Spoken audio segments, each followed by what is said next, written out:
Assalamualaikum warahmatullahi wabarakatuh. Selamat bertemu kembali di daring yang ke-6 ini. Seperti yang sudah saya sampaikan pada minggu yang lalu, pertemuan yang terakhir, bahwa rencana hari ini sebetulnya adalah kita akan melakukan Zoom. Namun dari polling yang masuk, itu ternyata hanya ada 36% yang siap, yang bersedia untuk kegiatan Zoom.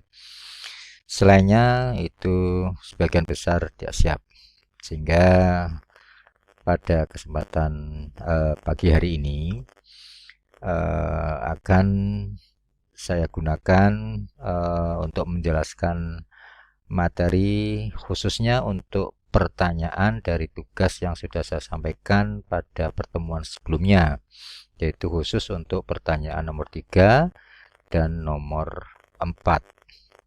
Sekali lagi, jadi Pak Fat minta maaf untuk pertemuan Zoom terpaksa tidak saya laksanakan karena alasannya sudah saya kemukakan tadi. Oke, kita mulai saja. Jadi pada tugas yang sudah Pak Fat sampaikan dan tugas jawaban sudah masuk, yang sebagian besar mempertanyakan untuk jawaban nomor 3 dan 4, khususnya nomor 3. Nah, karena dari banyak pertanyaan inilah, maka untuk kesempatan pagi ini saya akan menjelaskan tentang bagaimana cara menghitung perbandingan produktivitas energi antara konsumen tingkat 1 dan konsumen tingkat 2. Dan nanti dilanjut ke pertanyaan nomor 4, yaitu menjelaskan mengapa produktivitas energi pada konsumen tingkat 1 paling tidak efektif dibandingkan dengan produktivitas energi pada konsumen tingkat 2 dan seterusnya. Oke, kita masuk ke gambar yang lebih jelas lagi, bisa kita lihat. Sebelum Pak Fat menjelaskan tentang dua pertanyaan tadi, jadi secara umum kita bisa lihat tentang arus energi yang melalui rantai makanan perumput. Ini dalam satuan kilojoule per meter persegi tiap tahun. Jadi sumber dari semua energi adalah sinar matahari dengan jumlah 1 juta kilojoule per meter persegi per tahun. Dari 1 juta ini ternyata tidak seluruhnya itu masuk ke dalam proses fotosintesis, karena hanya separuh saja yang masuk, sementara yang separuhnya lagi yaitu 500.000 itu terpantul kembali ya ke angkasa, tentunya ya, ke atmosfer. Nah, yang separuhnya 500.000 lah yang terselap dalam proses di dalam produsen. Melalui proses fotosintesis, maka tidak semuanya ini akan terbentuk menjadi energi di dalam tanaman, di dalam kelompok produsen ini. Setelah melalui proses fotosintesis, maka akan terbentuk energi kimia sejumlah 10.000 kilojoule per meter persegi per tahunnya. Ini yang disebut dengan produktivitas primer kotor. Mengapa kita sebut kotor? Karena dari 10.000 ini nanti akan dimanfaatkan untuk proses respirasi. Ini kurang lebih ada 2000 kilojoule. Kemudian masih juga digunakan untuk proses pertumbuhan dan perkembangan oleh produsen itu sendiri. Sehingga dari 10.000 dengan 2000 digunakan untuk proses respirasi serta pertumbuhan dan perkembangan ini, maka tinggal 8000 kilojoule per meter persegi per tahunnya sebagai bentuk energi kimia yang tersimpan di dalam tanaman atau kelompok produsen ini. Ini yang kita sebut dengan PPB atau produktivitas primer bersih. Ini 8000. Nah, masuk ke pertanyaan nomor 3 tadi, berapa produktivitas primer untuk konsumen tingkat 1? Berarti ini ya kelompok herbivore. Ini berapa produktivitas primer untuk produktivitas sekunder ya. Ini berapa?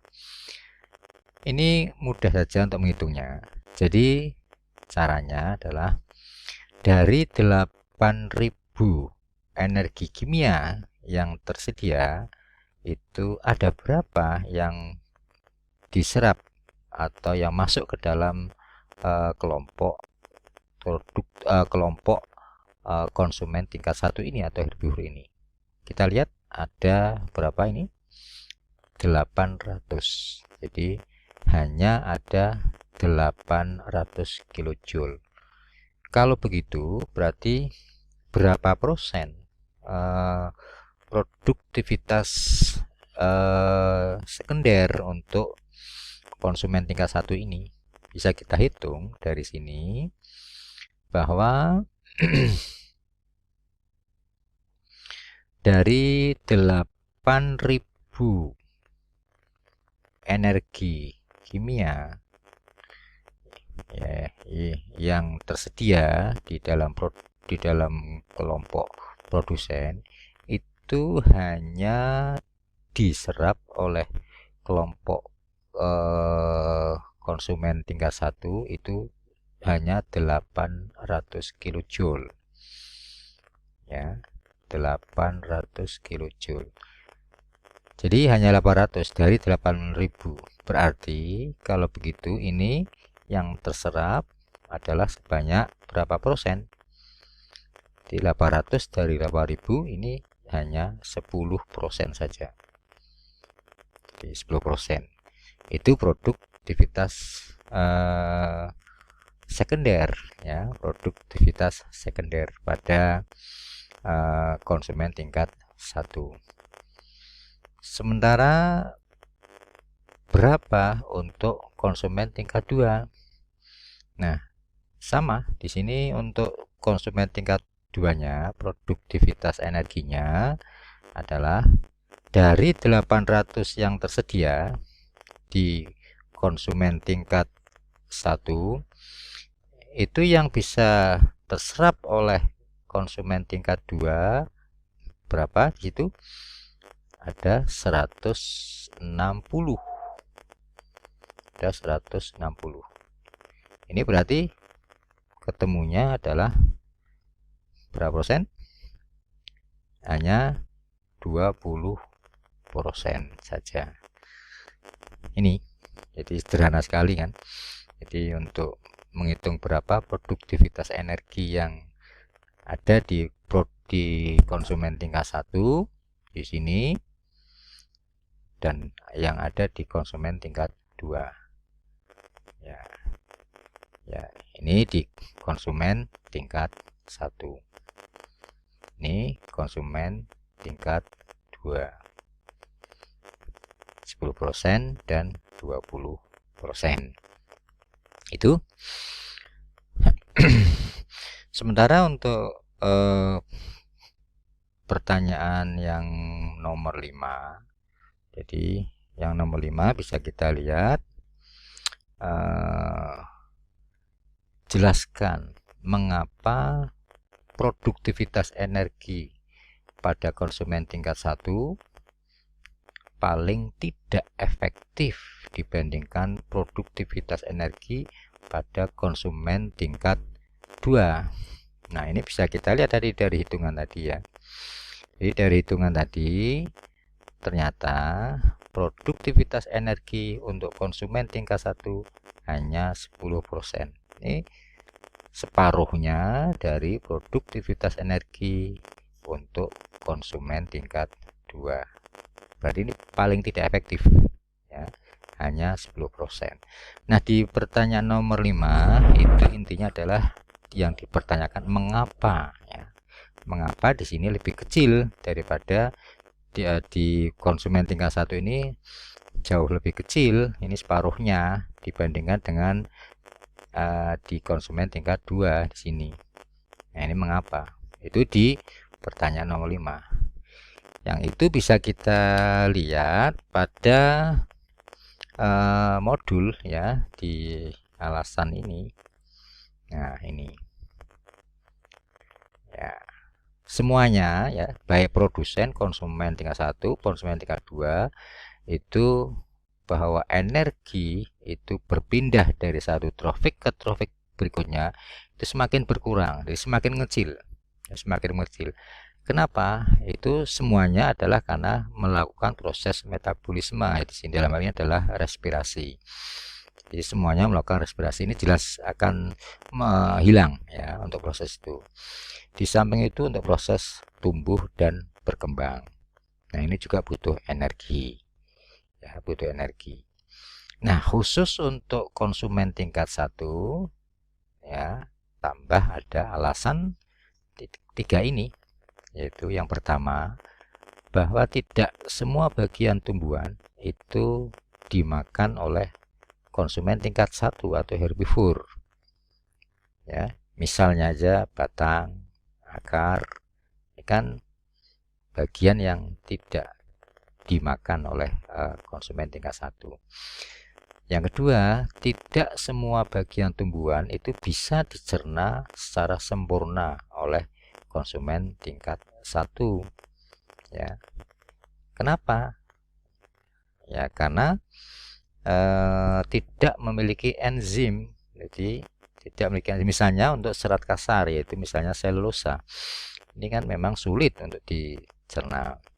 Kita ya, manusia ini termasuk yang tidak memiliki enzim selulase sehingga tidak bisa mencerna selulosa. Kemudian yang ketiga, kehilangan energi sebagai panas selama dicerna di dalam sistem pencernaan makanan pada konsumen tingkat 1. Itulah alasannya mengapa produktivitas energi di konsumen tingkat 1 itu paling rendah. Saya kira itu ya penjelasan dari Pak Fat. Mungkin kalau masih ada yang belum jelas bisa ditanyakan melalui WA atau bisa ditulis di Edmodo di forum Edmodo ya. Silakan langsung ditanyakan, nanti akan kita jelaskan. Dan kalau tidak ada permasalahan, insya Allah nanti untuk pertemuan berikut yang akan datang kita sudah masuk ke ulangan harian untuk ekosistemnya. Terima kasih. Assalamualaikum warahmatullahi wabarakatuh.